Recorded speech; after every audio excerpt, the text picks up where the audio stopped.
Hey, it's Leo for Actualized.org. And in this episode, I'm going to talk about why people seem crazy.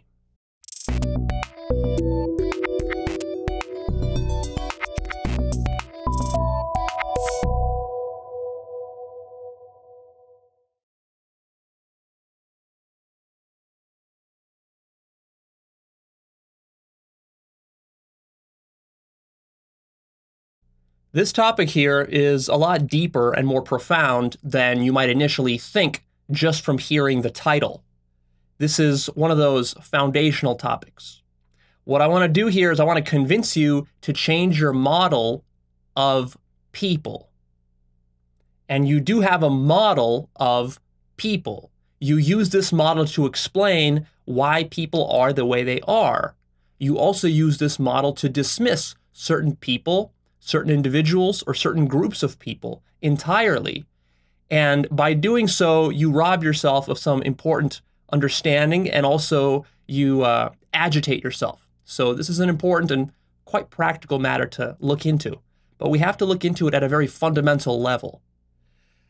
There are two basic models that you can use to think about people. One is that people are all the same, and the other is that people are all different. Most people hold the first one. They hold that most people are the same. And this creates problems for them. I used to hold this model myself for a long time. And just in the last year or two, I've had to make changes. I've had to change my model because I've studied so much diverse stuff, so many diverse perspectives, that it's no longer tenable for me to hold that all people are the same.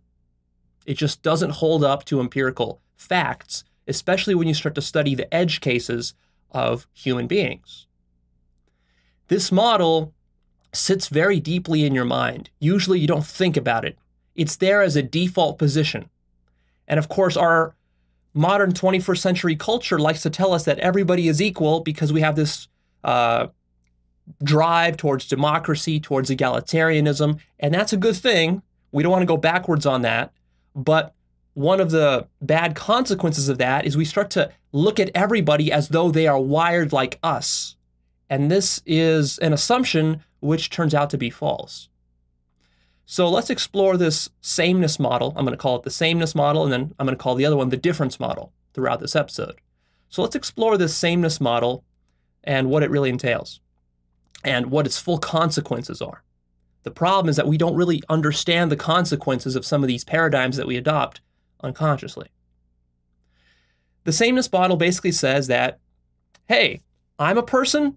Here's how reality is for me. Here's how I feel. Here's what happiness feels like. Here's what sadness feels like. Here's what anger feels like. Here's the stuff that angers me. Here's the stuff that outrages me.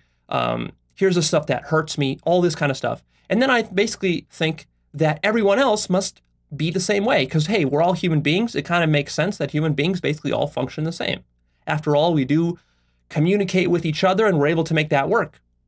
So the sameness model says that, hey, all those other people out there, my friends, my family, my coworkers, employees, all this kind of stuff, that they're all basically wired like I am. And that makes sense in a sort of naive way. Another assumption of this sameness model is we assume that we all live in the same physical reality. We assume that there is one canonical physical reality and that human beings tap into that reality in the same way.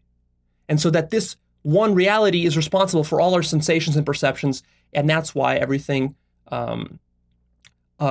fits together so well, and we can communicate with each other, and we can do stuff together, we can coordinate, is because we live in the same reality. So that's a deep assumption here.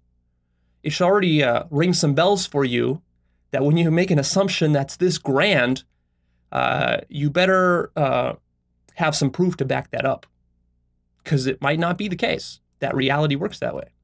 We can't take that for granted. And then the sameness model says, so if people are wired like me, but they don't act like me, and they don't think like me, then that means there's something wrong with those people. They are misbehaving. Because for them to behave properly, they would have to act like me. You're using yourself as the measure, the metric, the yardstick. And then what you do is when you find people who are really misbehaving, you call those people crazy, criminal, evil, stupid, lazy, or even animals. You will put them into a separate category from yourself. You're not even going to give the dignity of being human to those people. You'll call them savages or barbarians. And of course, humankind has done this for millennia. We know that from the history books. But also notice that we still do it today. If someone acts completely out of the norm, we will call them one of these dismissing labels. We have to, because if we hold the model that everyone is basically the same, the only way that can work with empirical reality is if we deny and cut off the edge cases of human beings. And this becomes a problem because these edge cases sometimes are not just merely edge cases, like one or two crazy individuals. Sometimes this is thousands of individuals, millions of individuals. So we have to be very careful about that. It shows us that our model is too limited for the available data set that we're trying to explain. And one of the things that I'm really interested in is the biggest possible understanding that I can have of life. And of course, that means I have to understand human beings and why they act in some of the crazy seeming ways that they act. Why do human beings act this way? Why do human beings fight? Why do human beings argue and debate for hundreds of years and nothing is resolved? Why does this happen? I'm interested in understanding this phenomenon. And what I've discovered is that I can't understand this phenomenon using the sameness model. It just does not work. Now, what about the negative consequences of this model? Let's consider these.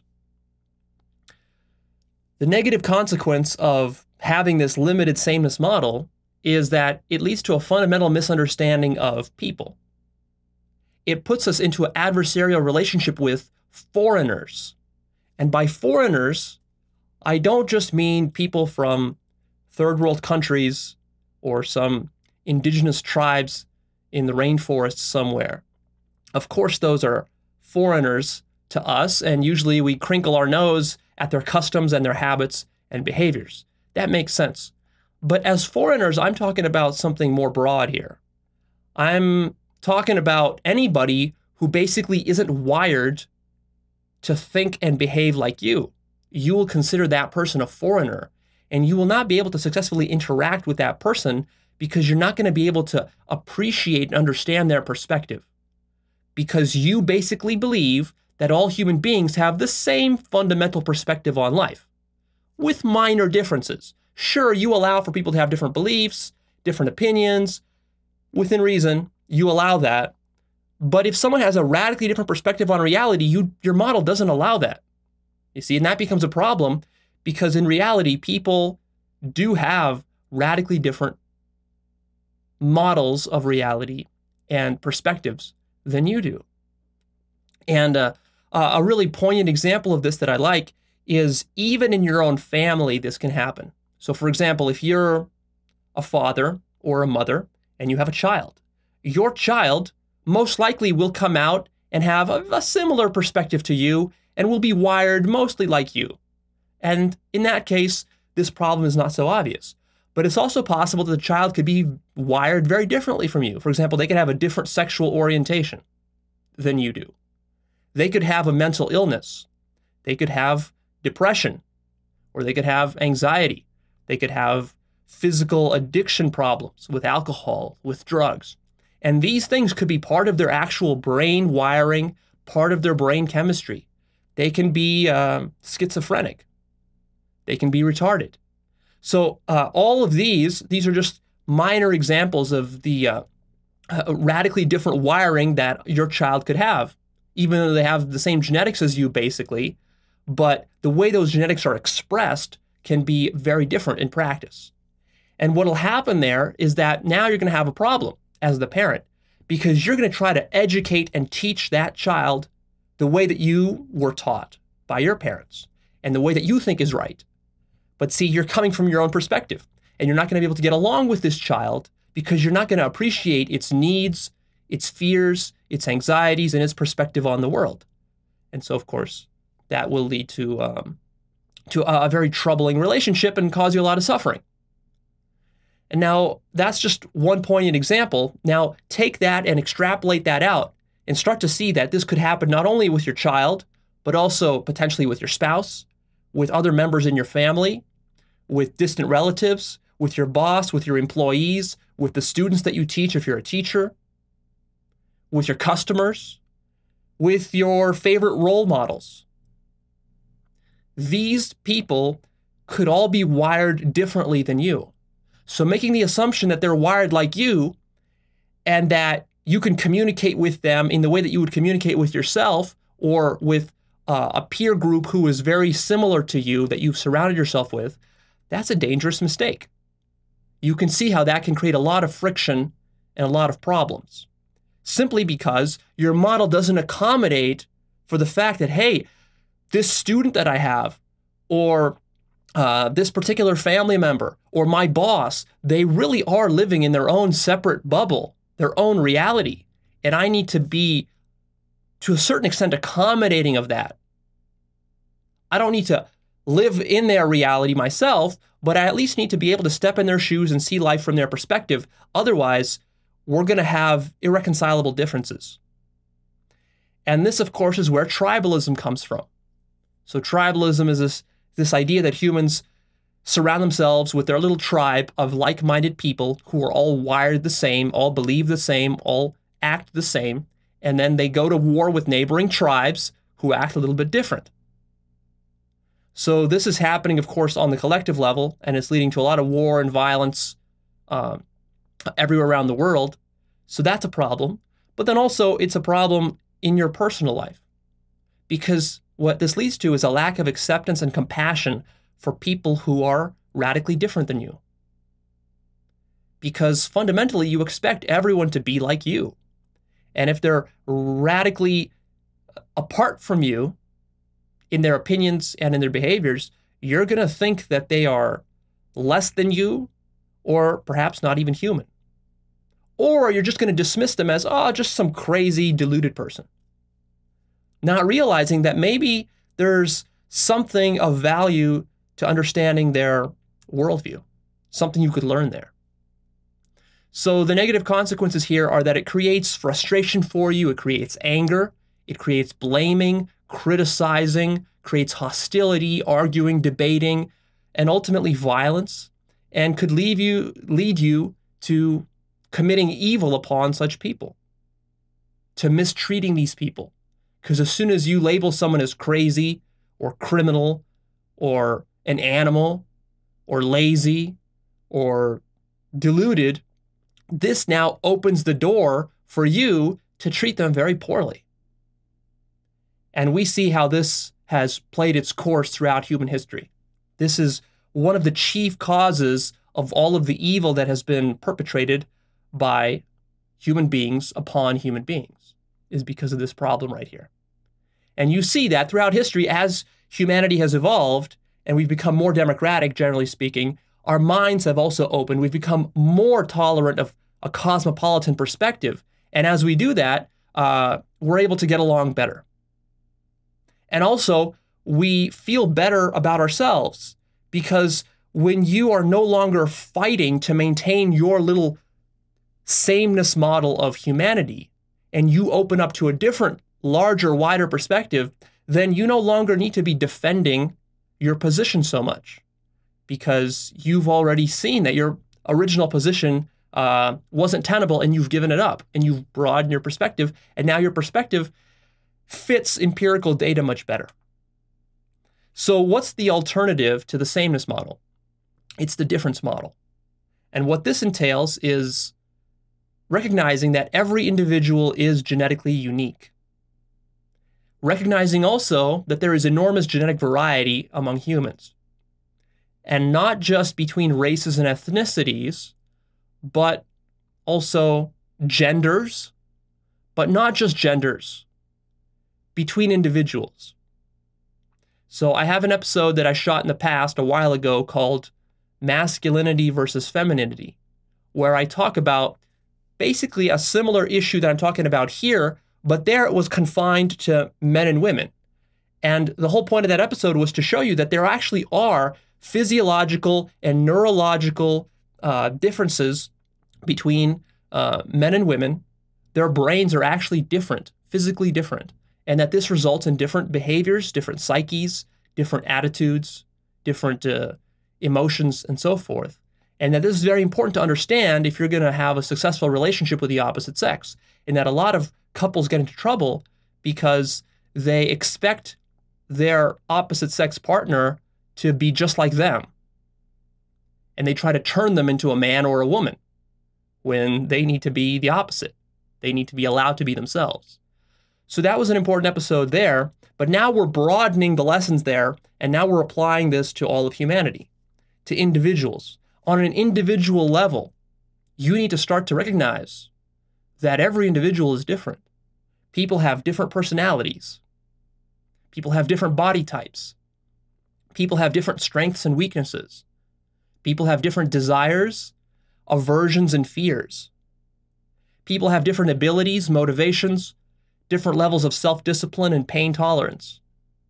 People have different emotions and different moods. People have different brain chemistry. All the dopamine and serotonin and all the other stuff that's going through all your neurons, that chemical soup that your brain is steeped in, that's different for all people. For some people, it can be radically different than it is for you. And you better believe that that's going to change what they think, what they believe, what they chase in life, what they run away from in life, what they fear, and how they interact with people. There's also big differences between spiritual attunement levels within people. It is not the case that all people are equally spiritually attuned. And that's actually a very important point, which I'll come back to later in this episode, because this is, I think this is critical to understanding the whole field of spirituality. And lastly, the difference model means that people actually occupy different realities than you. That's the most dramatic claim of this model. I'm not just saying that people have different preferences than you and different opinions. That's obvious enough. I want you to imagine for a moment changing your model of human beings such that you admit that rather than there being one canonical physical reality and all of us are participating in it, that instead each one of us is living in our own bubble, and that there is no one canonical physical reality out there. Rather, our bubbles can be more or less aligned with each other. And if they are aligned, then that alignment is what we call physical reality. And to the degree that they're not aligned, that's the degree to which we fight and argue and don't really understand each other. And the reason that that happens is because we keep trying to force this canonical physical reality to be there without maybe considering that, hey, maybe it's not there at all. Maybe what we call physical reality is just the stuff that aligns between all our different bubbles. Imagine that for a moment. That's a pretty radical thing. Can you see this shift in paradigm? It's a pretty big shift. I'm going to keep talking. You keep thinking about it as I keep talking, because I'm going to present you with some evidence now for why I think the difference model is a lot more accurate. Because I'm making a pretty big claim here. I want you to shift your paradigms, but you're not going to shift your paradigms unless you're presented with the compelling evidence. And personally, for me, that's what I required in order to start to shift my paradigm, is by studying and researching, especially starting to study some physiological data out there, stuff from the medical fields, stuff from clinical psychology, stuff from medical researchers. You start to see that there's a very strong case to be made for the difference model. It's just that most people don't bother looking into this with any degree of depth, and so they never are forced to face the empirical facts, and so they think that their sameness model can account for them, but actually once you face these facts, you see that that's not the case. So what is the evidence for the difference model? Well, first, we have the big 5 aspects of personality.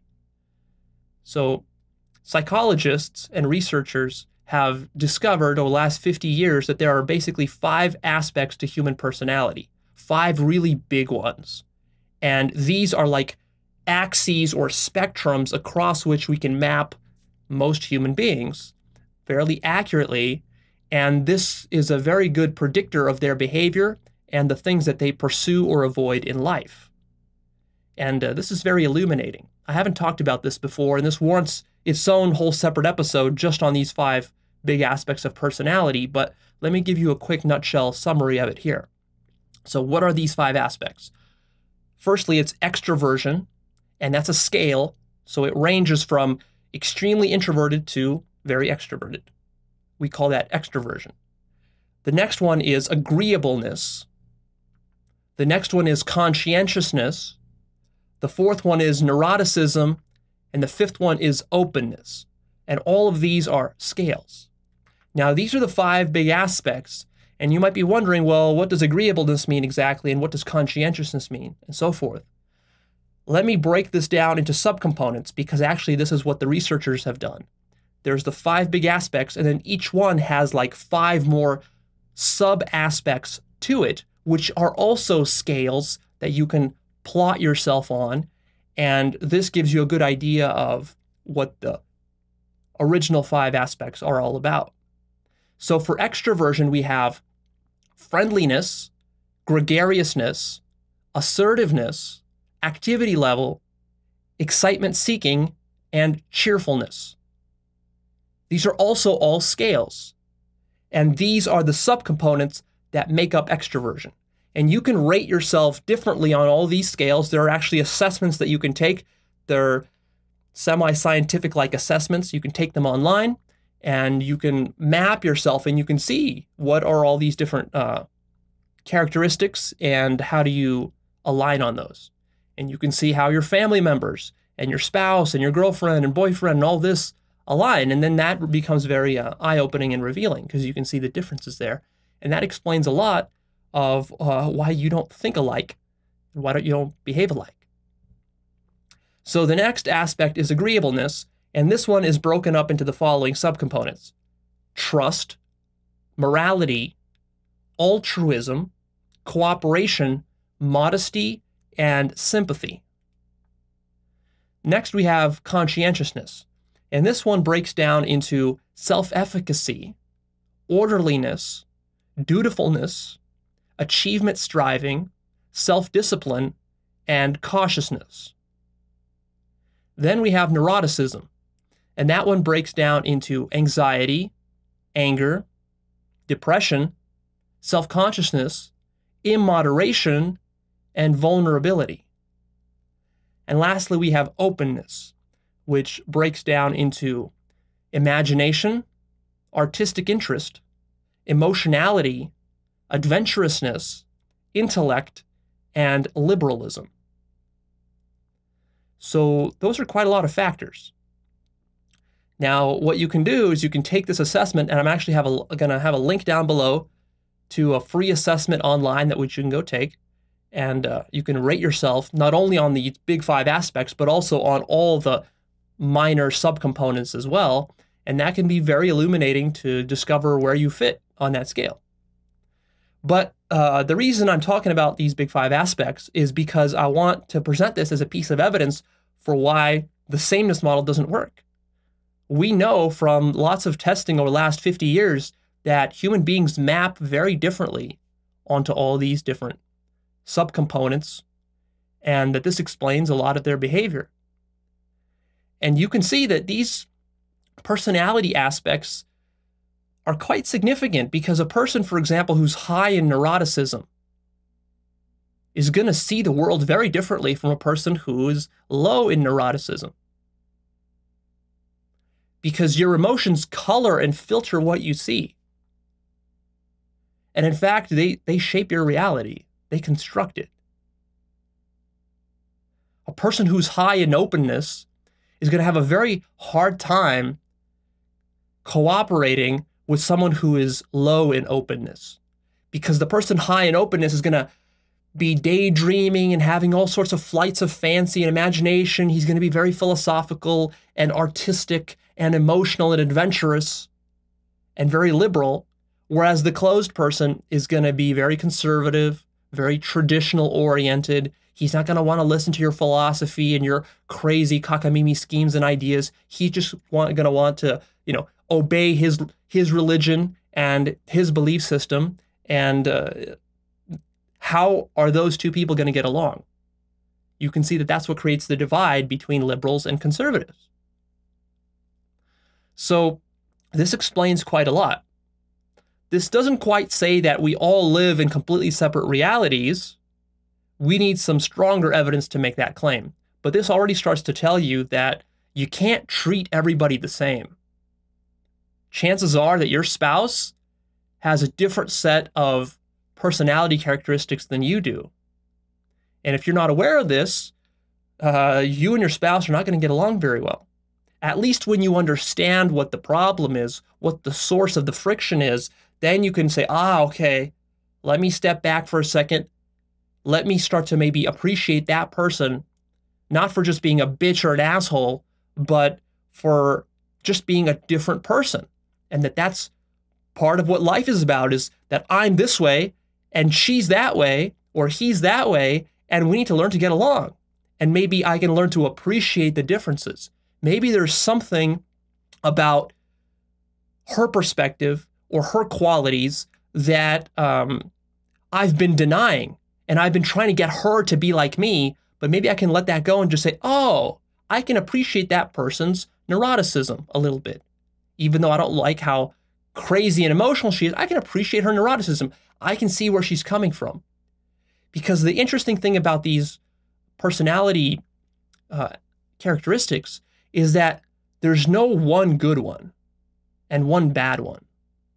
There's no optimal set of personality characteristics where you sit down and say, okay, I want to be highly imaginative and non-neurotic, and I want to be very orderly, and I want to do that, and then that's going to be the perfect human being. It doesn't work that way. That's a way too simplistic and naive of a notion. The reason all these personality characteristics exist is because they're necessary for the successful functioning of the human race. If you want to think of humanity as a giant ant colony, that would be a good metaphor. In an ant colony, they have worker ants, they have caretaker ants, they have the queen ant, they have the warrior ants, and they all serve their own role. And I think human beings are like that, except we have way more diversity than ants do. But most of us don't understand this. And we run around trying to make other people like us. And this is fundamentally the answer to why people seem to be crazy. They seem to be crazy because we're not appreciating that each one of us is constructing our own reality, and that we are living in our own bubbles, and that there's no right or perfect one. There's no one superior bubble or view of reality. There's just different ones, and different ones are good for different purposes, you see. So a person who is high in neuroticism, you might think, well, that's a pure negative. Not necessarily. It depends. If a person is growing up in a certain place, in a certain geography, in a certain political climate, then neuroticism might be a great attribute. And in another place, it might be a big obstacle. So it all depends. And of course, we know that natural selection and evolution is always optimizing organisms to find the right fit for their environment. So all these characteristics are contextual. You can't know which ones you're going to need, which is why they exist in the first place. It's nature's way of optimizing human beings to do what they need to do to survive. Or maybe nature will turn human beings into a dead end, we don't know how that will play out. But it's worked so far, so we have reason to believe that there's some deeper wisdom to it. So go click on the link below and take the assessment and see where you rank on all these attributes. So let's move on to the next piece of evidence. Of course, we have the Myers-Briggs. I should mention that, which is another personality-like assessment. And there's all kinds of different ways that we can slice and dice human personalities. So the Myers-Briggs, if you've taken that before, that also ranks you in several key categories and kind of defines what your personality is. So that's another piece of evidence for you there as far as personalities. Of course, as evidence, we have gender differences. You cannot treat genders the same. There's quite a big, substantial difference between the psyche of a man and a woman. Not saying that one or the other is better or worse. That would be a trap. But just saying that they're different, and we need to acknowledge these differences. And that men are better at some things and women are better at certain other things. So we each have our strengths and weaknesses. Personally, for me, recognizing this was very important for me to interact successfully with the opposite sex. Because when I tried to interact with the opposite sex before, when I was unsuccessful, it was because I was treating women exactly the way that I would treat a man. And that, of course, creates problems. Of course, another interesting piece of evidence which has come online in the last 10 and 20 years or so a lot is sexual orientation. We pretty much now know that sexual orientation is not just a personal preference. It's not just sexual deviance and perverts. A lot of it has to do with your wiring, and a lot of it has to do with your early upbringing, and even with what happened when you were still a fetus in your mom's womb. The kind of chemicals that were coursing through her body, the kind of drugs she was taking, if she was taking any kind of drugs, the kind of stress levels that she was under, all of these things affect your sexual orientation. They also affect other aspects of your psyche. So we know that people can have quite a wide variety of sexual orientations, and it's not just straight or gay, but there's all sorts of weird edge cases out there that a lot of us just dismiss as like, oh, that's very crazy and weird. It's just an edge case. But then again, you have to be careful about that, because if your model only survives by taking hundreds of edge cases and cutting them out and saying that, oh, they're not important, then how good is your model? You have to wonder. I think that what sexual orientation studies and evidence is showing us is that people behave sometimes in weird ways, especially with their sexuality, because nature programs them that way, or their upbringing, early childhood upbringing does. And that can be quite eye-opening. And you can see the contrast between being accepting of other people's sexual orientations or being very close-minded about it and just saying, no, no, no, no, no. All those people are just deviants, and they're all just crazy and weird, and they've just been corrupted, and the only right sexual orientation is my sexual orientation.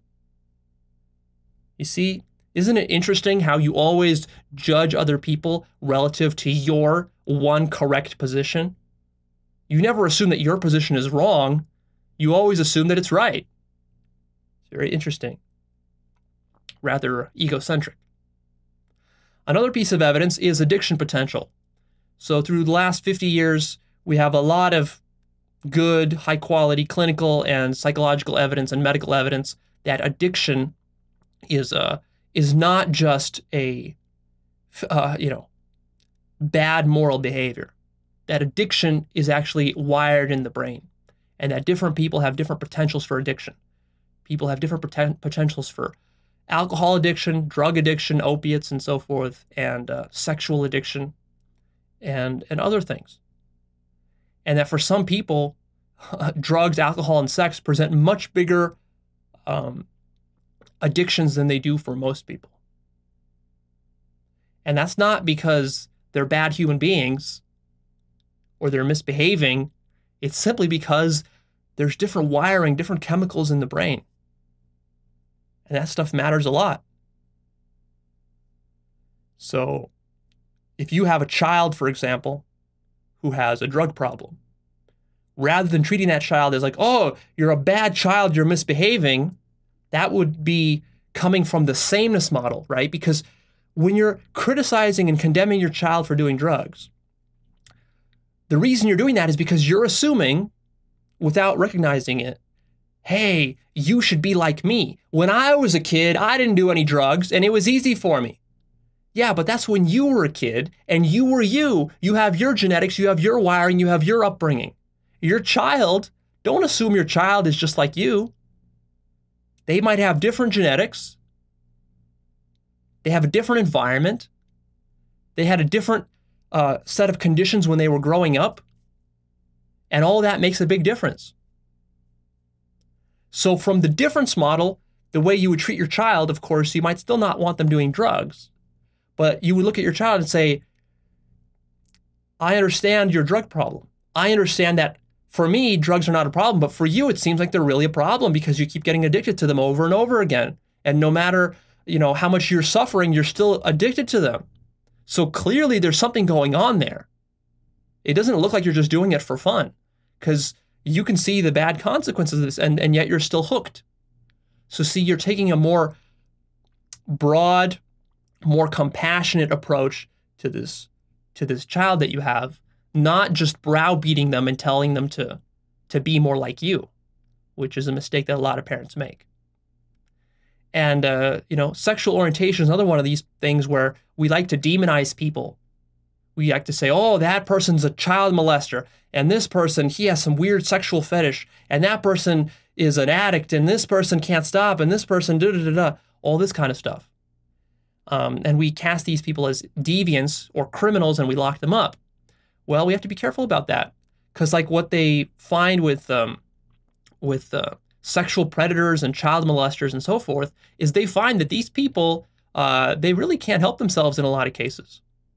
And that their problem might not just be because they're morally bad people, but their problem might be that they had abusive childhoods, or their mothers, when they were still in their mother's womb, had high stress levels or were taking drugs, and that this affected their brain chemistry, you see. And so in a lot of cases, even when these sexual abusers, when they want to stop, they still can't, because it's just like something that's wired into their brain. And of course, we condemn these people, but you got to wonder, what would it be like if you were in their shoes? See, this is the key thing that we need to make this move. We need to make this move of putting ourselves in other people's shoes, people who are radically different than us, if we really want to have compassion and understanding for those people.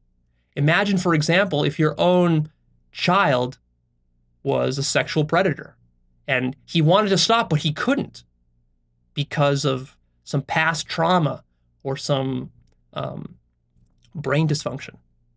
You see, you would have a lot more compassion for him if you really understood his situation, rather than just saying, oh, yeah, you're a criminal, you're a deviant, and we'll lock you up and throw you away, and will morally condemn you. See? So we're starting to see that there's a lot of variety in human beings, and it's starting to now explain why some human beings behave in some very weird ways. Well, it's because we're wired differently. So actually, it makes a whole lot of sense. Why should everybody behave in the same way? We're not ants, after all. We're a lot more diverse and complex. And now I want to cite some evidence which is really mind-blowing. And this is really the evidence that convinced me to change my model. And this is the evidence not just of different personality characteristics, but of people inhabiting different realities. And to get this evidence, you need to start to go look into mental illness and brain disorders.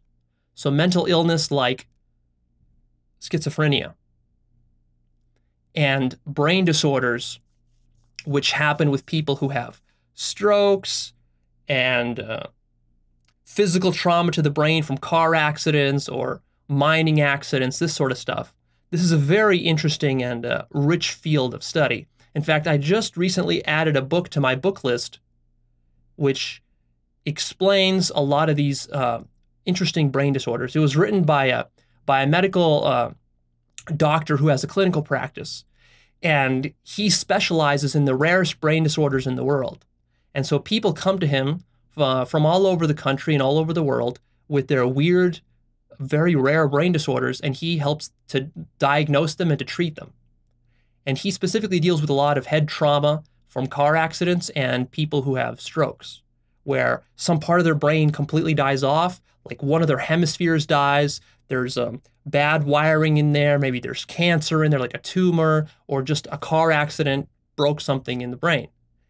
And what's very interesting is him describing a lot of the ramifications of this brain trauma. And when you listen to these clinical case studies, it's just incredible. It's incredibly fascinating, and it reveals a lot of stuff about how important the brain is for your behavior and for your thinking. There's so many examples in that book that you're going to have to just go read it, because I can't, I don't have time to cite them all to you, but I will cite a couple which completely blew my mind. So one example he was talking about is he was talking about how a patient called him, and this patient was there on the phone, and he's like, okay, I got a really serious problem. When I'm walking down the street after I had my car accident or my brain damage, after I'm walking down the street, now I see dancing dwarves and a little miniature elephant circus walking down the street. And it looks just as lifelike as the regular bystanders walking down the street. And the doctor's listening to this. He's like, wow, that's a really amazing thing. Come into my office and we'll talk more about it. So the guy comes into his office, and he's sitting there with the doctor in the office, and the doctor's asking him all sorts of questions just to better understand what's going on, because he's never encountered a patient with quite this kind of situation. And so the guy is describing that, yeah, he's seeing these little midget clown dwarves jumping around and juggling balls, and there's like a little miniature elephant and a whole circus, and it's all rolling down the street, and he's seeing this as though it's totally lifelike. And the doctor analyzes his brain, and he sees that some maybe visual cortex element of his brain has been damaged. And so the doctor's starting to suspect, like, oh yeah, maybe this is why it is this way. But then the doctor gets curious, and he asks him, so I'm curious, how do you deal with, like, your friends and your girlfriend and your family members? Aren't they weirded out by this? Don't they think you're crazy? And the guy says, well, you know, doctor, I know that only I'm seeing these hallucinations and that other people don't see them. So I just keep my mouth shut, and nobody really knows that there's anything wrong with me. And the doctor is very puzzled by this. He's like, how can you contain something like that? It seems like something like that would be so significant that you couldn't just hide it from anybody. And the patient's like, well, you know, to be honest, I've had to do it since I was sitting here in this room with you. And the doctor's like, well, what do you mean? And the patient's like, well, I didn't want to say anything, but there's a monkey sitting on your lap. And the doctor's like, what do you mean? And the patient starts describing this monkey who he sees sitting in the doctor's lap right now. And the doctor's like, is the monkey there right now? And the patient's like, yeah, it's right there. What's the monkey doing? Oh, it's just sitting there and breathing and wagging its tail. And the doctor is so convinced by his descriptions of this monkey that he actually has to look down at his lap to check if there's actually a monkey there, because he's not sure anymore. And of course, there's no monkey there. But to this person, it feels like there's an actual monkey there. And so the doctor is blown away by this, and he describes this funny little example. But of course, it sounds funny to us, but in reality, for that person, it's not so funny. Imagine putting yourself in his shoes. How would you feel? You see, in that case, that is what I mean by a totally different reality. That person is living in a different reality than the rest of us. And it goes way beyond just a mere personality difference. And you can see that a person who lives in that kind of different reality will certainly have a different orientation towards life. They will believe different things than you do. They will behave differently, perhaps in weird ways that you cannot understand, because you assume that everyone shares the same basic physical reality, and that's not the case. That's just not the case. And if you want to really become convinced of that, check out this book on my list. It's in the brain section, brain category that I have there. And I'll actually be adding some more books along those same lines to that same category in the future, because these examples just completely blow me away and change my whole perspective on why human beings struggle to understand each other. I think we really underestimate how differently we can see, hear, and feel physical reality. We can't just assume that everyone is tapping into the same thing. I'll give you one more example from this book. And this is an interesting example which actually goes back, I think, over 100 years. A very early example that was in the clinical history. And what it is that there was one patient who had some brain trauma. And before the brain trauma, he was a totally normal individual. Somehow he got some physical brain trauma. And then he talked with the doctors. And with the doctors, he realized that he's experiencing this problem of seeing other people as not living beings, but as androids. So this is actually a documented medical condition. And they've found this in not just one patient, but in multiple patients, where if some portion of your brain is damaged, the right portion, then you're not going to be able to relate to human beings and see them as living human blood and flesh beings. There's actually a module in your brain which is responsible for that. And if that module is deactivated, then you will see a human being who looks just like a flesh and blood human being, but you're not going to feel like they're a living human being. You're going to feel like they're an imposter or a robot on the inside. And so this guy became so convinced of this, he thought that his father was taking care of him. His father was helping him in dealing with his brain damage, but he thought that his father might be this android. And so one night when his father took him back home and they were sleeping in the same house together, he was so convinced that his father was a robot that he took a hammer and he bashed in his father's skull and opened his brain to see if there were cogs and wiring inside.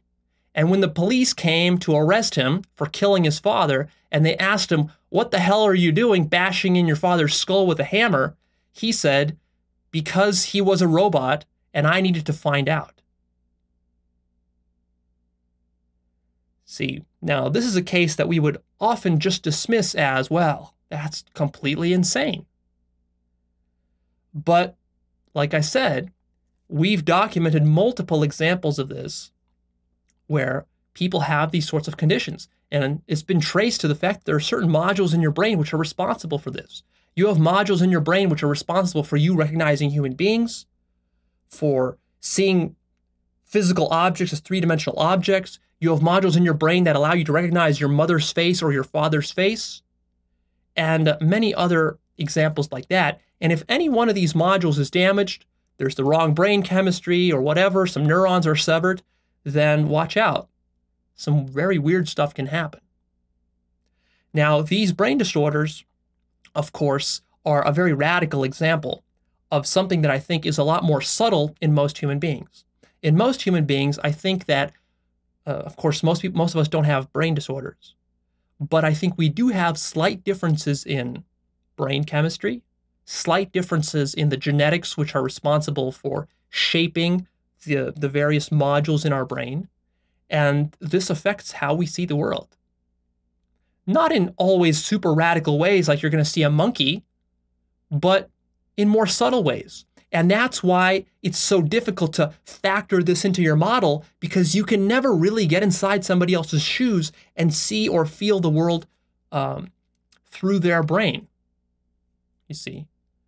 But it actually makes a lot of sense that each of our brains is unique, because we all have unique genetics, and you can see how your brain affects your mental states and how your mental states are critical to how you interact with the world. So it would make sense that evolution and natural selection are constantly at work optimizing our consciousnesses which are mediated by our brains for the particular environments and tasks that we are trying to navigate in order to survive and reproduce. So that means that a brain living in the rainforest needs to have different wiring than a brain living in a big city like New York, right? Because these are very different environments. So there are very different tasks that the brain needs to be able to do in order to survive effectively and reproduce in these environments. Or maybe if a brain is born in a peaceful region of the world versus a war-torn region of the world, you can see how natural selection will select different kinds of brains to cope with those very radically different types of situations in order to survive. So I hope this is all starting to come together and start to make more and more sense, make a more compelling case for the difference model. Let me give you one last example which really blows my mind. And this is the example with DMT and the pineal gland. There's an example that I recently learned of an artist named Sean Thornton, who I will have a link to down below. He was a regular artist who then was diagnosed with cancer of the pineal gland. This is a very rare type of cancer. And of course, you know that the pineal gland, people talk about how the pineal gland maybe is the manufacturing center of natural DMT, which is responsible for some spiritual experiences, perhaps even enlightenment-like experiences in the mind. And this is a theory that we have. We're not quite sure how much DMT is in the brain, but there's some good evidence suggesting that there probably is some natural DMT produced by the brain. Very interesting, because DMT is a very, very potent psychedelic. But with this artist, he had this cancer of the pineal gland, and as soon as he did, his art completely changed. And rather than just painting regular paintings, he started to paint these very detailed, intricate, spiritually laden paintings. And you can go and take a look at some of those. I want you to take a look because it'll blow your mind.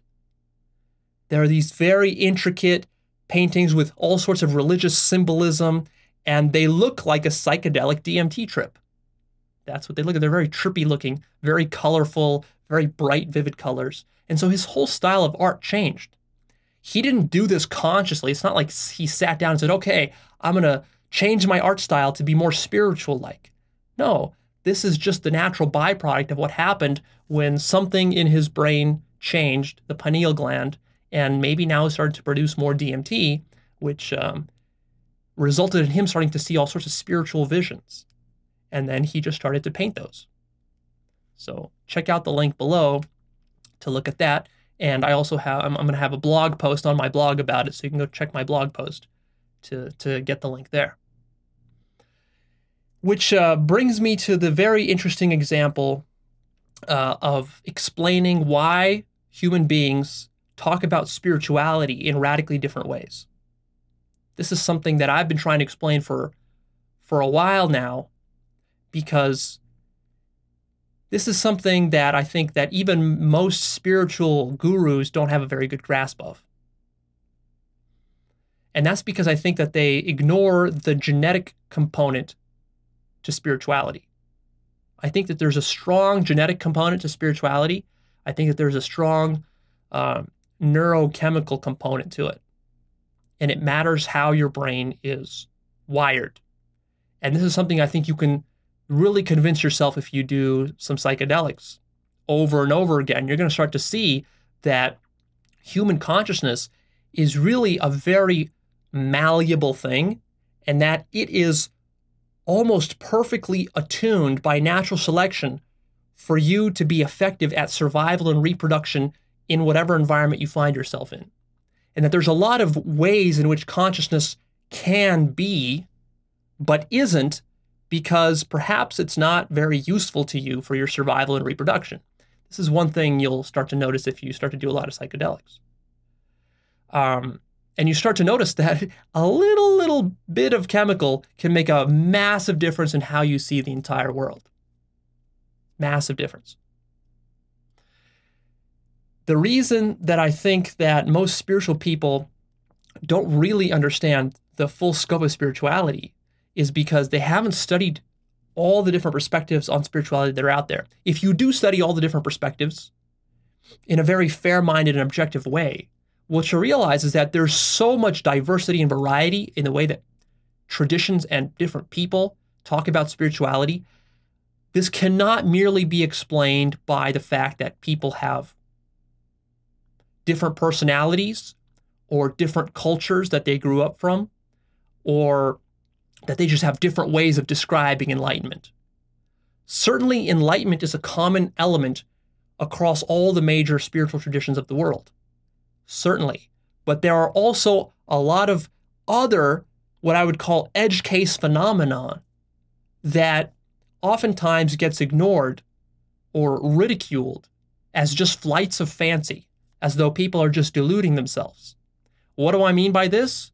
Well, I think that some people literally do see spirits, demons, aliens, and other sorts of mystical phenomena, which has been described in mystical traditions for thousands of years, all across the world, and that these are not just flights of fancy.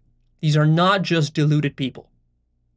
Now, certainly there are always some deluded people. In fact, there are usually many deluded people everywhere. But I just don't think that these concepts would even exist in our cultural understanding if certain brains didn't actually manufacture these experiences. I think that because there's so much variety in human brains, that people actually do have some crazy experiences of reality which are so ineffable and so difficult to describe that they do the best they can, but normal folks cannot understand them because they simply don't have the neurological mechanism to see what these people are seeing. And this accounts for some of the weird stuff that you can read about in the New Age circles and in esoteric traditions and within various kinds of mystical traditions. And that's why they're kept esoteric. They're kept esoteric because really the only people who can understand these things are the people who are able to experience them. And everybody else is cut out of the loop. That's very interesting. That's a very interesting hypothesis there. I'm not saying I'm 100% convinced of this. I'm just saying that this is the only thing, the only explanation that makes sense to me given all the different stuff that I've read. It does not make sense that people are just making this shit up. I don't think people are that imaginative to make this kind of shit up. And some of these brain disorder case studies can point us in this direction.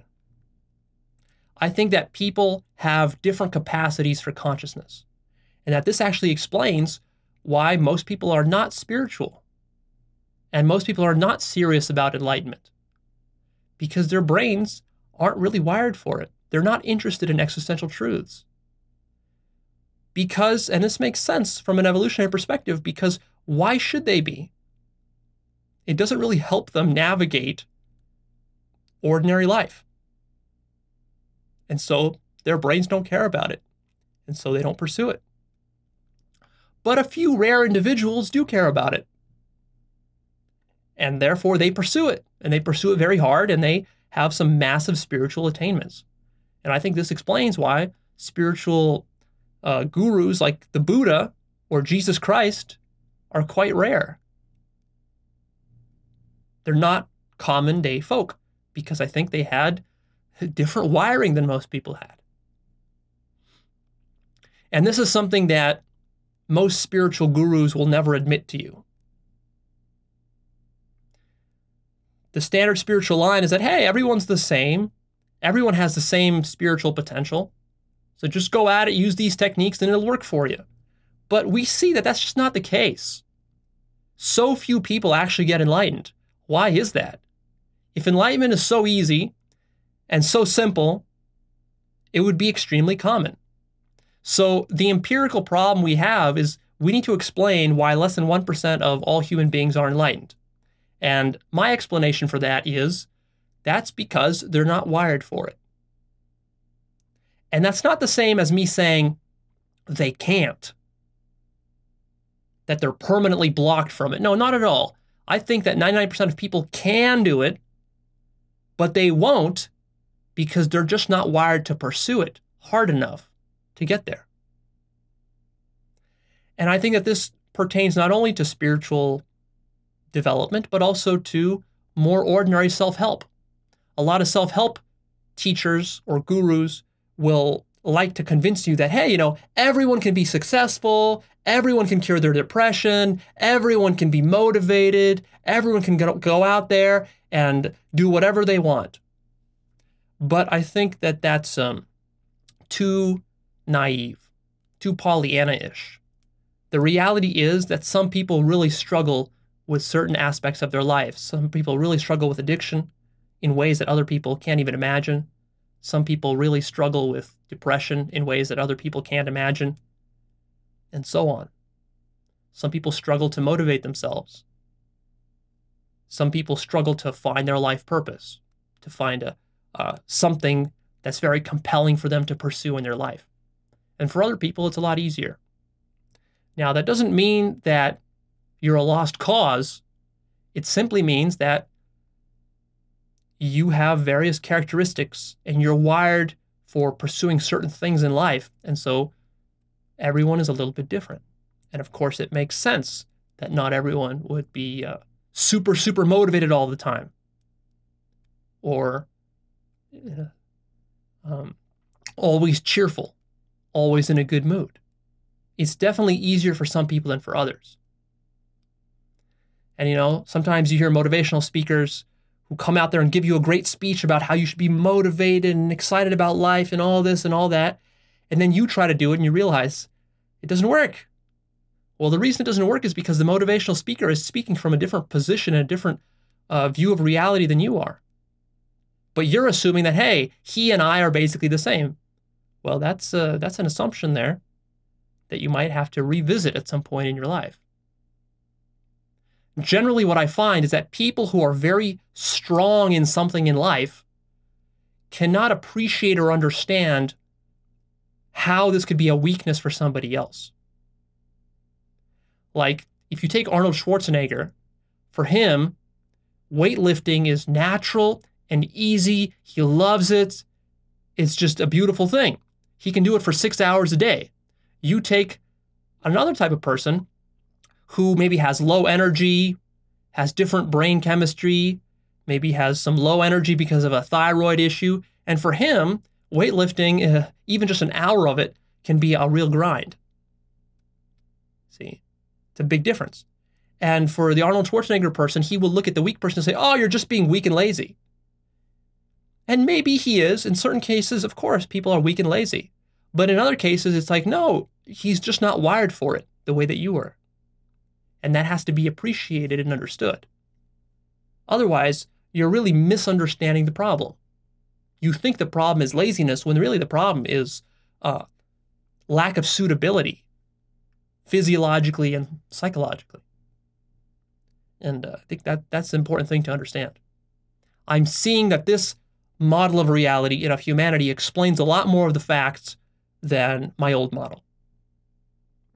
Of course, the problem is that this difference model is quite threatening to people, because what it really means ultimately is that rapists must be rapists, criminals must be criminals, terrorists must be terrorists, narcissists must be narcissists, unconscious people must be unconscious people, perverts must be perverts, alcoholics must be alcoholics, lawyers must be lawyers.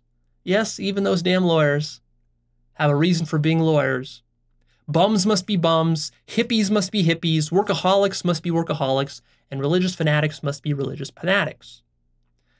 But you can see now that this is a very bitter pill for most people to swallow, because the ego loves to take a moral high ground and to say, no, Leo, no, you're going too far. This is just complete moral relativism, and this doesn't work for me.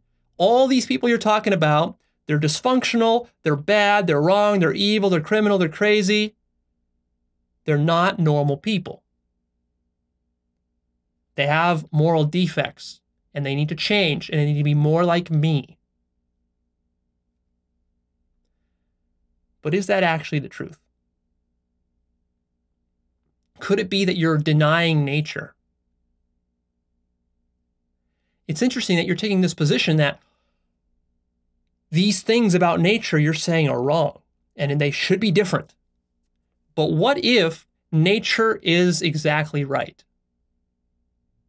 And that if something is, it's there because nature wanted it to be there, in a sense. That's a lot more humble of a perspective. The problem I see is that people take a very local perspective and they try to explain all of reality based on their local little egoic perspective. What's good for me, what I want, what I believe. But see, nature takes the ultimate global perspective. Nature doesn't just care about you, nature cares about everything equally, and it needs to balance everything. So that means if someone steps on your toes and you don't like it, well, maybe that's what's necessary for the optimal evolution of nature. And maybe you just happen to be an evolutionary dead end. And maybe you're going to have to make a sacrifice for the larger whole. Of course, you don't like hearing that because you're you and you care about you. And the worst thing that can happen to you is there not being a you. So of course, you're going to fight tooth and nail to maintain your perspective. Makes sense from an evolutionary perspective for you, but that's not a very good way to evaluate the big picture of what reality is doing. How else do you explain human variety? Is it really right to explain it by saying that half of humanity is crazy, deluded, criminal, and barbarian? Is that really how you're going to explain this? That's not an explanation. That's a dismissal. You're not really stepping into those people's shoes. I would suggest that you stop assuming that nature is wrong and rather flip that on its head and start assuming that nature is right. And that your mind might not be big enough to really understand why nature is doing everything it's doing. Maybe reality doesn't make mistakes. Maybe reality is a process of ultra-efficient self-optimization, and it's always at work optimizing itself. And what we see right now, including all the criminals, rapists, and terrorists, and all these people that you don't like, which personally offend you, maybe this is all necessary as part of the optimization process. And whatever nature is evolving towards, that's what it's evolving towards. And just because you're playing one little tiny role, you're like a little ant in the middle of a rainforest, right? You're just a little ant in the middle of a rainforest, a speck in the entire cosmos. And yet you're trying to judge the entire cosmos and tell the cosmos what's right and what's wrong, who should be there and who shouldn't be there, based on your little ant's perspective of the universe. It's rather arrogant of you. What I think is that without this understanding that I'm offering here, humanity just doesn't make sense. When you actually make the move and adopt this difference model that I'm talking about, everything will start to make a lot more sense, and you're going to be able to get along with people a lot better. Now, let me quickly cover some traps and some misunderstandings that are easily possible when hearing what I'm saying. The first trap is you might think, like, well, Leo, does this mean that all my bad behavior now is justified? That rapist can just keep being a rapist and I can keep doing the bad stuff I've been doing? No, I didn't say anything about that. You know if you are acting out of integrity with yourself, and that there is harming you. So if you have bad behavior, if you're hurting other people, if you're acting unconsciously, you're going to regret it yourself. That's the law of karma in action. So I'm not justifying anything here. I'm just saying that people tend to behave the way they were programmed to behave. And I'm not just saying that everything is genetic. there's a very strong environmental component to your behavior as well. And that has to be taken into account. And I'm not saying you can't change your behavior. You certainly can. You can change your behavior a lot. And I recommend that you start behaving in a manner which is compassionate and caring and not hurting of others. Because when you're hurting others, you're just being egotistical. You're not really understanding the bigger perspective that I'm talking about here. What I'm talking about here, when you really understand, you start to develop a compassion for other people, much more so than before. So you start to tread more lightly in the world, and you don't harm people as much as you did before. That's generally what happens with consciousness, if you're doing it right. Another trap people could fall into here is to misinterpret this as saying, like, okay, so Leo, this means that my race is superior to all the other races. I knew it. I knew it. Those politically correct people were telling me that all races are equal, but now I know the white race is the superior race. No, that's not what I said at all. I said that there are differences, and all these differences are contextual, and that there is no one superior race or type of human being or personality or brain chemistry. It's all relative. So actually, I'm taking away any sense of superiority that you could have over other people. To feel superior is to not really be able to step into other people's shoes. That's the only way you can feel superior to people or to another race. When you step into their shoes, you realize, oh, it's just a different way of looking at the world.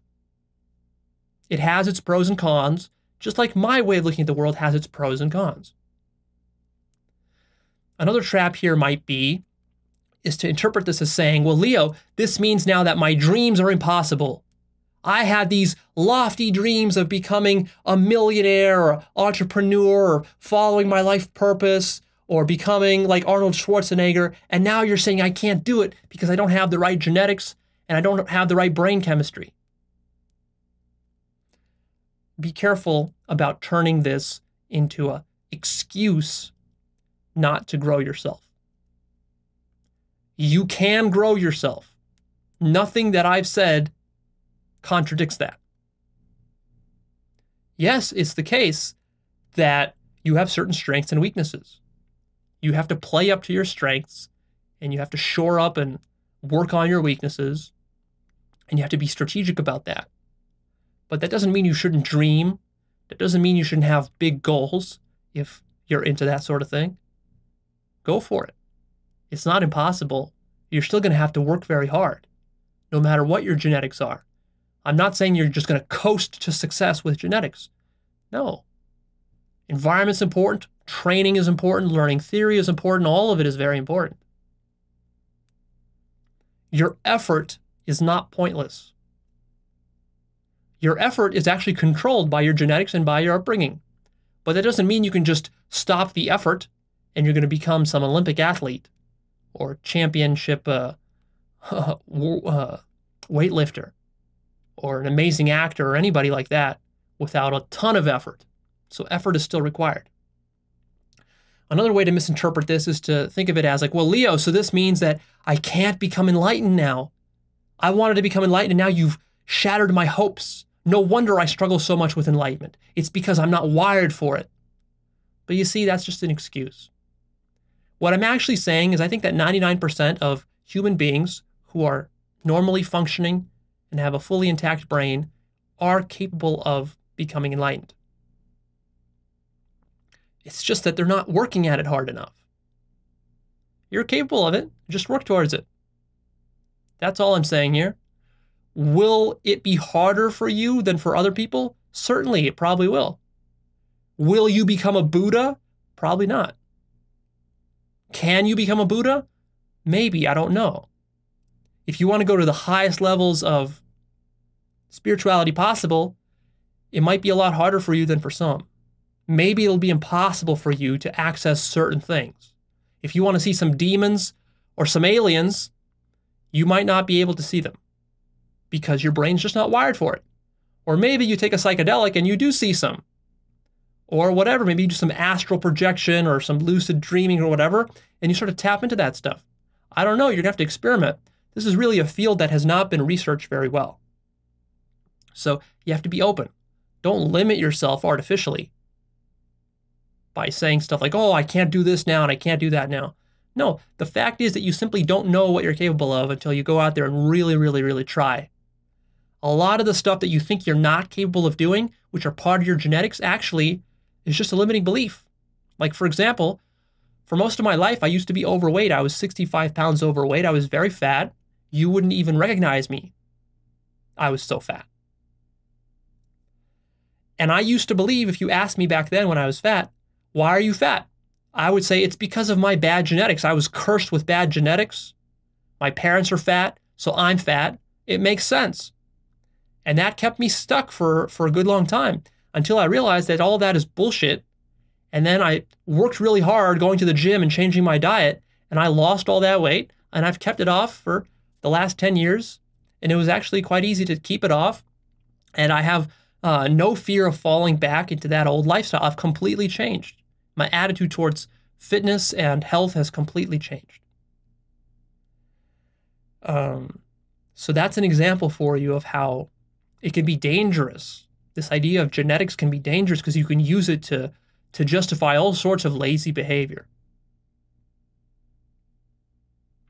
And another way to misinterpret this is to think of the things I talked about here as meaning, well, Leo, does this mean now that anything goes in society? That means that we should just let terrorists run free and kill people, and rapists can just rape children in schools, and that everything is cool. I'm just supposed to sit back and accept all this? No. That's a whole different thing. What I'm talking about is just accepting reality as it is. And then what you do about it is still up to you. And as a community, we get to decide what kind of society we want to create. So if we as a community decide that, hey, we don't want murderers just running around gunning people down, and we don't want rapists raping our children in schools, then we make some laws, and if we catch people like that, we put them in jail. But the difference is that we don't condemn them. We don't demonize them. We don't call them animals, but actually we take sympathy for their situation because we understand that these people could have had very bad childhoods. They could have some dysfunctional genetics or physiological problems, and maybe some of those are actually curable. Maybe we can invent some medicines or some therapeutic techniques that we can help these people to become well-functioning members of society. See? But we don't do it from a condemning position where it's like, oh, you did this and you're such an evil person that I'm going to lock you up and I'm going to put you to death, and I'm not even going to bother to step into your shoes. It's a compassionate approach. That's the difference.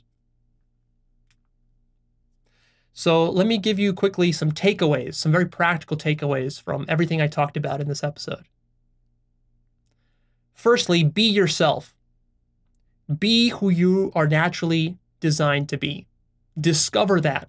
You need to discover what your strengths and weaknesses are and what your authentic self is. That's a big aspect of personal development. Secondly, let other people be themselves. Stop trying to convert them into being just like you. Start to appreciate the differences. Thirdly, learn to be open to radical new lifestyles and worldviews. That doesn't mean you have to personally adopt them all, but let other people have radical lifestyles just as long as they're not hurting themselves or hurting other people. Let them do what they want to do, understanding that there's probably a reason why they're doing it. It's probably something that they're driven towards by their genetics and by their psyche.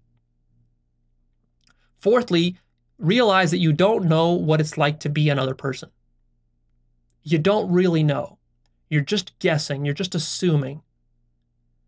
And it's very humbling to admit this and to just be in a state of not knowing about this. Also, think twice before judging, moralizing, and condemning other people. Because the thing you might be condemning them for might be something that they're just a victim of themselves, that you're not appreciating. And that if you were in their shoes, you would hate it if somebody was condemning you. Or if your child was in their shoes, you would hate it if somebody condemned your child. Think twice before giving advice to people. Because usually when you give advice to people, you do it from your own point of view. It's like you're giving advice to somebody else the way you would give advice to yourself. But the advice that's right for you might be totally wrong for somebody else. And this is a point that I've learned a lot over the last few years because I've been interacting with so many of you who have been leaving me comments, sending me emails on the forum, posting stuff on YouTube. And so I've been reading people's problems and trying to give them advice. But as I give advice, I realize more and more that my advice has to be very careful because it's very easy for me to give advice for myself, but a lot harder to give advice that's quality advice for other people because I have to take into account their differences. Also, seek alternative worldviews. Don't just be stuck in your own worldview. Try to go out there, make friends with radically different types of people who see the world in a very different way. That will grow you a lot. Recognize that everyone has strengths and weaknesses, and that those are context dependent. What's your strength right now could become your greatest weakness if you just move to a different city or a different country. And vice versa. What's your weakness right now could become your greatest strength if you just find a way to use it properly. Change the context. Also, be careful about who you role model. If you are role modeling some Olympic athlete, some celebrity or actor, some entrepreneur, some weightlifter, whoever that you really admire, maybe some spiritual teacher like the Buddha or Jesus Christ or Muhammad, you got to be careful because you're assuming that, hey, I'm the same as the Buddha, I'm the same as Jesus Christ, I'm the same as Muhammad. No, you could be wired very differently from these people. Exceptional people, the ones that are world class, you got to assume that they probably have some unique wiring which allowed them to climb the ladder all the way to the top and become so successful and so famous. So use them as inspiration, but also be careful because these role models have a way of distorting your own connection to your own authentic being. As you're trying to go out there and become more like Arnold Schwarzenegger, you might forget that, hey, why do I want to be like Arnold Schwarzenegger? Why am I not following my own agenda and trying to be more authentically me, but instead going off there and trying to emulate somebody like a monkey?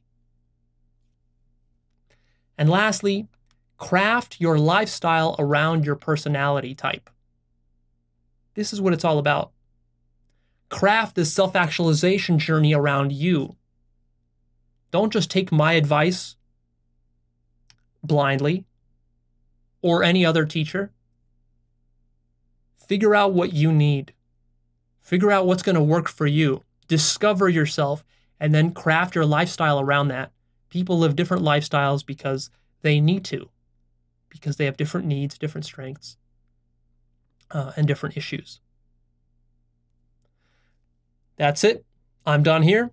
Please click the like button for me. Post your comments down below and come check out Actualized.org. I have some great resources for you there. I have my book list, the Life Purpose course, my blog, which I'm posting stuff on all the time, my forum. So there's a lot of resources and I'll be adding more in the future. And other than that, just stick with me for more episodes to come.